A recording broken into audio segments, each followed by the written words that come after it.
Organic may very well be the buzzword when you're talking fruits, veg and produce, but in the overly engineered world of motoring, our answer to being more environmentally friendly is coming up with electric power plants and strapping on a hybrid. Wouldn't it be awesome if we went back to this? Organic motoring, where it was 4 wheels, 2 seats and pure driving pleasure.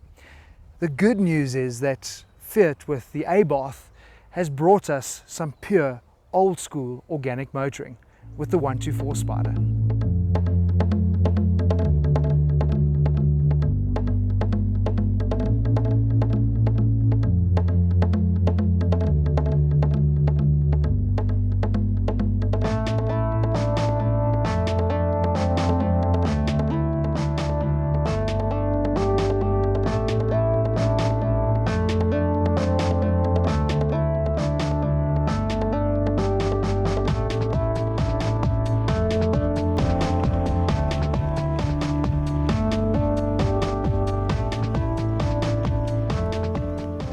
How cool are we? Marius, Roadster Club. I feel like we've just gone on a breakfast run and we're part of the coolest gang in the world ever.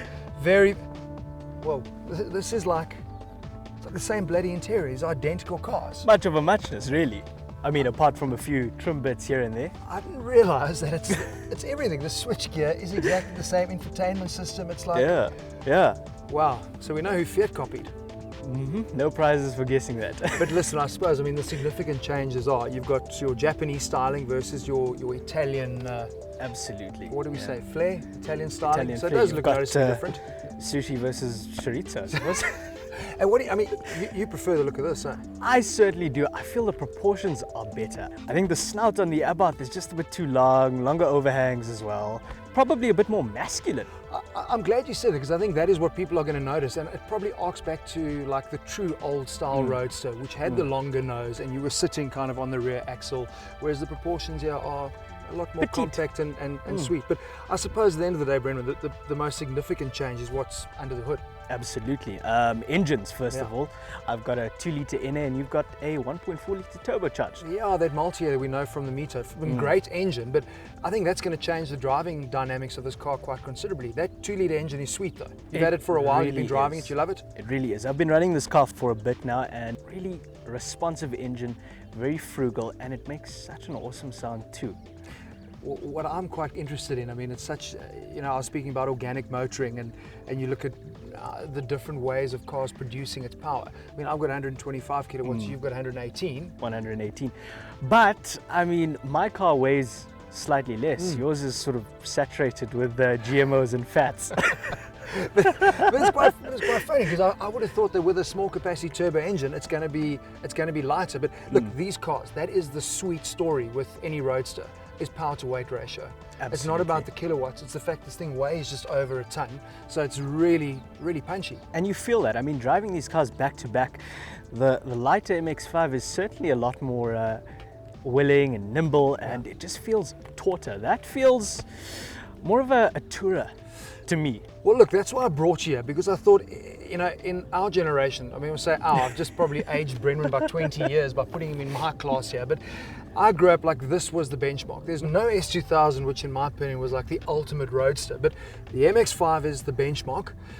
So we thought we'd have a little track challenge. I'm feeling under a little bit of pressure here. You heard about all that nostalgia. Brendan loves this car.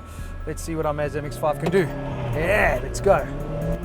2-litre, naturally aspirated. Man, so easy pulling away, getting that clutch control.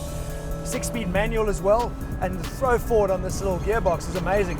It's perfectly positioned, it's a quick short change, it's really good.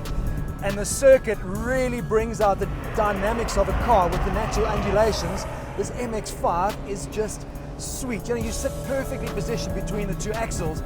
That's what makes these cars so much fun to drive. They're so dynamic, they're so direct. Point and squirt, quick turnaround. Yeah, man, I love this. This is really, really good. Awesome. And I promise you, you can light up the rear, hanging it out through this corner. It's amazing. This is a really tricky corner. This is going to test that MX-5. I am blown away with just how composed it is, because I'm telling you, through the sweep, There's a lot of dynamics going on here. The track's going one way, the camera's going the other way. It wants to pull you off the track, but this MX-5 just sits. I love it.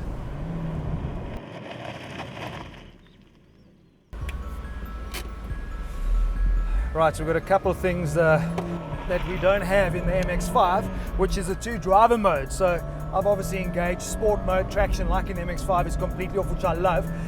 But straight away, the noticeable thing is how much quicker I get down this back straight. So 125 kilowatts out of this 1.4 turbo is noticeable.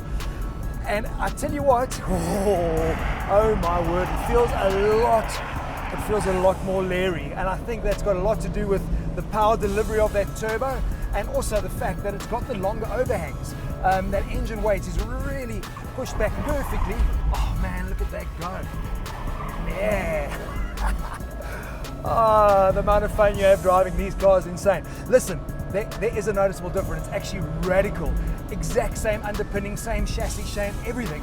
But it's how the car is packaged, and obviously what he's doing, the powering here in terms of the turbo versus naturally aspirated, changes the driving characteristics of this car completely.